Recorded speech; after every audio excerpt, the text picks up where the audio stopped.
Fala pessoal, bom dia, boa tarde, boa noite. Eu não sei em que momento do seu dia você vai assistir esse vídeo. Esse é o canal Deu na Telha Seu Menino, eu me chamo Robson e a proposta do canal é discutirmos os temas mais variados possíveis. O nome do canal já diz, né? Deu na Telha Seu Menino. A ideia que vier à mente, o assunto que tiver mais em evidência, a gente vai conversar e vamos tentar estabelecer um diálogo aqui. Como prometido, nós vamos começar a trabalhar o conteúdo deste livro aqui. Um livro que, volto a dizer, no primeiro momento nos trará revolta, em outro momento reacenderá a chama de esperança de que nós possamos ter um país diferente. E eu trouxe uma filhinha aqui comigo para não me perder nos pontos que eu pretendo conversar. E falando sobre a Suécia, que é o país que nós vamos comparar com a realidade do Brasil, esse reino foi formado lá pelo ano de 1200, né? Tinha rei na época, mas ao longo da história os poderes da monarquia foram retirados e realmente houve uma mudança. Desde muito tempo atrás eles já se reuniam. Esse reino foi formado pelos antigos vikings. Você já deve ter ouvido falar, já deve ter assistido filmes, séries sobre eles. Pois bem, aquele povo tido como bárbaro, desde muitos anos lá atrás, já se reuniam em assembleias, porque prevalecia entre eles a ideia de que ninguém é superior a ninguém, todos são iguais. Em um certo tempo também da história deles, eles resolveram excomungar essa separação entre governantes e governados. Algo que chama atenção no Brasil, o distanciamento entre governantes e governados, eu acho que chama a tua atenção também. Representantes e governantes eram tratados como cidadãos normais. E o título do livro diz que é um país sem excelências e mordomias. E essa, de fato, era a ênfase do governo na Suécia, é de fato a ênfase do governo da Suécia. É que aqueles que governem não se distanciem demais da realidade daqueles que são governados e que, por sua vez, pagam os salários daqueles que governam. Nada mais justo que eles vivam realidades o mais próximo possível.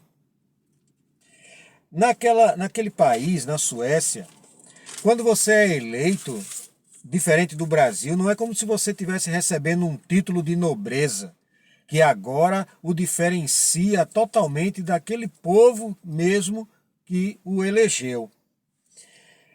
Na Suécia não há privilégios, regalias, mordomias não fazem parte da realidade dos políticos, como por exemplo carros oficiais, não fazem parte. Falando um pouco sobre deputados, porque a figura do vereador não existe lá na Suécia. Aliás, existe. Depois eu explico para vocês como é. Deputados. Os deputados lá, por exemplo, na Suécia, não têm direito a carro oficial, motorista ou secretária particular, viagens e hospedagens nos melhores hotéis e em hotéis luxuosos, não têm direito a verbas, né, de gabinete e não possuem luxos ou privilégios. Uma realidade muito diferente da vivenciada em muitos países, sobretudo aqui na República Federativa do Brasil, né? Você e eu, quantas vezes tomamos conhecimento dos tantos auxílios que a classe política atribui a ela mesma, né? Porque são eles mesmos que votam os próprios aumentos salariais e votam a ampliação, criação de regalias para eles, os chamados auxílios, né? O povo conhece muito o auxílio que era imoral, que era chamado auxílio paletó. Você se recorda disso. Você que tem um pouco mais de maturidade se recorda disso. Por volta de 1960, lá na Suécia, eles resolveram abolir, extinguir o pronome de tratamento excelência. Lá todos são chamados por você. O primeiro-ministro, deputados, qualquer um que faça parte da classe política, ou seja, qualquer uma autoridade lá, seja do judiciário, de qualquer outro setor da sociedade, vai ser tratado por você. O Vossa Excelência, né?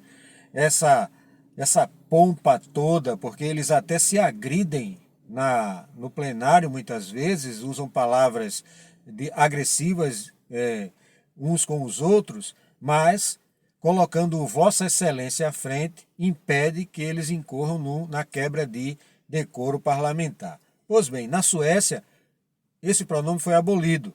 Por quê? Reforça muito mais a cultura de que as pessoas são iguais, de que todos são iguais. A ideia que eu falei para você lá atrás dos vikings, chamados de bárbaros. E aí eu quero abrir um parêntese aqui. Imagine, uma sociedade, a Suécia, ela é fruto da sociedade formada pelos vikings, chamados de bárbaros. E observe as sociedades tidas como formadas pelos povos civilizados. Veja a realidade que elas estão vivendo e compare com a realidade deste país aqui, em especial a Suécia, e outros como Dinamarca e outros países ali daquela região, que foram formadas a partir dos vikings. Veja quanta diferença. Ninguém lá está acima de ninguém. Políticos, juízes devem viver próximos da realidade do povo que os elege. Diferente de cá do nosso rincão aqui chamado Brasil, lá juízes e políticos em geral devem viver, essa é a ideia deles, devem viver, levar uma vida, um cotidiano, um dia a dia próximo da realidade dos cidadãos que os elegeram. E não viver uma vida privilegiada, cercada de regalias, distanciando-se cada vez mais da realidade do povo. Como eu posso representar você se eu não tenho conhecimento, se eu não vivencio as dificuldades que você vivencia? Em meados do século XIX, a Suécia, por incrível que pareça, figurava entre os países mais pobres da Europa. E aí, como foi que essa realidade mudou? Um século depois, no século XX, a Suécia já estava sendo considerada uma das nações mais desenvolvidas, industrializadas do mundo. Como foi que isso aconteceu em apenas um século? Como um país deixa de figurar entre as nações mais pobres da Europa e 100 anos depois ela passa a figurar entre as nações mais desenvolvidas da Europa? Simples, eles investiram em um tripé: educação, infraestrutura e ciência e tecnologia. Aí você passa a olhar para a realidade do Brasil. Como é o investimento do Brasil em educação, em infraestrutura, em tecnologia? Será que faz jus ao PIB do país o investimento que é feito? Será que o Brasil ainda continua sendo um país em desenvolvimento, que nunca termina de se desenvolver, por conta da falta de investimento nesse tripé que aqui a Suécia escolheu? É algo para se refletir. O exercício do mandato lá na Suécia não é tido como um privilégio, como uma oportunidade de fazer carreira, de se beneficiar e beneficiar aos seus, de forma alguma. Ao ingressar na vida pública na Suécia, o cidadão, a cidadã que se sente chamado para trabalhar pela população, pelo bem da sociedade sueca, ele está muito consciente de que não terá privilégios e, por isso, terá que dar continuidade à lei de respeito ao gasto do dinheiro público, dos impostos pagos pelos cidadãos. Para você ter uma ideia, o salário de um deputado na Suécia só é superior 50% ao salário de um professor, de uma professora do ensino infantil. Nós sabemos que os professores no Brasil não recebem um salário merecedor, digno, né? Mas vamos lá. Imagine um deputado brasileiro, pegue o salário de um professor hoje, infantil, dessas escolas pequenas, das escolas, por exemplo, da prefeitura, né, que é quem toma conta dessa faixa etária. Imagine um deputado ganhando acima do salário desse professor, dessa professora, apenas 50%. Então, se o professor ganha R$ 2.000 por mês, está lá o deputado ganhando R$ 3.000 por mês. Você acha que é possível vivenciar essa realidade aqui no Brasil? Não sei. Lá é assim. Um deputado, o salário dele só é superior ao salário de um professor do primário em 50%. A sociedade sueca, ela pune firmemente os desvios de conduta daqueles que se sentem chamados para a vida pública, que lidam com os recursos públicos com o dinheiro dos impostos. A corrupção lá é uma exceção. Os políticos precisam e são cobrados a estarem conectados com a realidade das ruas, com a realidade do povo. No vídeo anterior eu disse que não importa mudar as pessoas aqui no Brasil, já ficou provado isso. Quando chega lá é cooptado pelo sistema, pela forma de atuar do sistema. O sistema é muito forte. Pois bem, importa mudar as regras, importa modificar a forma de fazer, para que ao chegar lá, a forma certa de fazer seja abraçada pela pessoa que está chegando.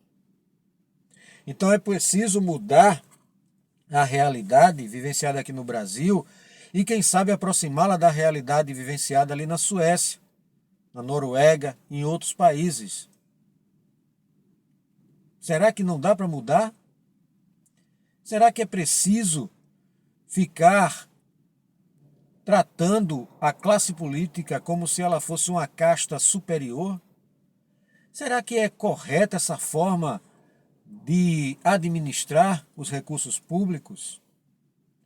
Qual a tua opinião sobre a quantidade de privilégios concedidos à classe política brasileira? Nós começamos aqui a falar um pouco da realidade vivida ali na Suécia. Eles não têm carro oficial.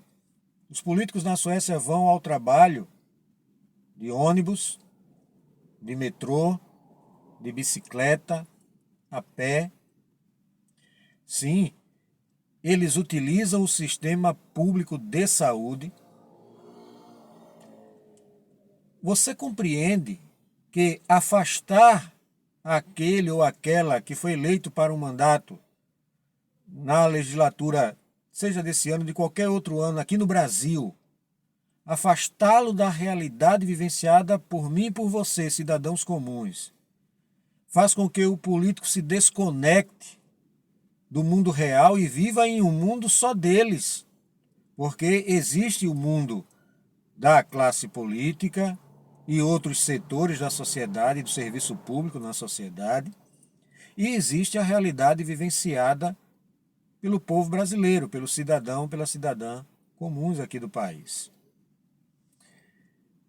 Já parou para pensar se o salário pago a quem ingressa na vida pública desse país fosse um salário com base no salário mínimo? Me pergunto eu, será que tantas pessoas iriam se candidatar? E olha que nós estamos falando de deputados aqui na Suécia. E quando observamos a realidade de deputados aqui no Brasil, estaduais e federais e outros vereadores, senadores, ministros, né? Aí a gente tem o outro poder, o judiciário. Você já parou para pensar como seria a realidade se as remunerações do serviço deles fossem baseadas no salário mínimo? Se a classe política tivesse que utilizar os serviços públicos do Brasil, você acredita que o SUS seria como ele é hoje? Você acredita que o transporte público seria da forma que é hoje? Teria a qualidade que tem? A segurança, a educação? Se os filhos dos políticos tivessem que utilizar a escola pública, como nossos filhos às vezes têm que utilizar, ou a gente vai ter que se esforçar para pagar uma escola particular. Pois bem, esse é um pouquinho da realidade vivenciada aqui nesse país chamado Suécia. Um país sem mordomias e sem excelências. Eu tenho um sonho, não sei se vou ver, acredito que não, pelo andar da carruagem, acredito que não, de ver um país onde a classe política não esteja tão distante da realidade vivida por mim, por você, por nossas famílias. Que Deus nos abençoe. Deixa o teu like, teu dislike, se inscreve no canal, comenta o vídeo, compartilha o vídeo com alguém que você acredita que será beneficiado com o conteúdo que está sendo trazido aqui. Para quem não me conhece, quem é novo aqui no canal, eu me chamo Robson, eu sou bacharel em comunicação social, sou bacharel em teologia, eu sou um cristão de linha reformada. E eu acredito sim que discutir política é importante para nós, cidadãos. Não discutir político, mas discutir política. Portanto, se você tem político de estimação, esse canal não é para você, esse vídeo não é para você. Eu não discuto político, eu gosto de discutir políticas e políticas públicas que atinjam a sociedade como um todo e que beneficiem a sociedade como um todo. O Brasil pode mudar, precisa mudar e a mudança vai partir de cada um de nós. Vamos abandonar esse discurso. Ah, aqui no Brasil é assim mesmo. Ah, ele roubou, mas fez. Se eu estivesse lá, eu faria a mesma coisa. Isso não é inteligente da nossa parte. Esse é o canal Deu na Telha, seu menino. Seja muito bem-vindo a esse canal. Eu te convido para um encontro no próximo vídeo, onde estaremos discutindo um pouco mais da realidade da classe política aqui na Suécia, comparando com a realidade da classe política aqui do Brasil. Tá bom? Forte abraço, Deus te abençoe, tenha um excelente dia, você e sua família, e até o próximo vídeo, se assim Deus permitir.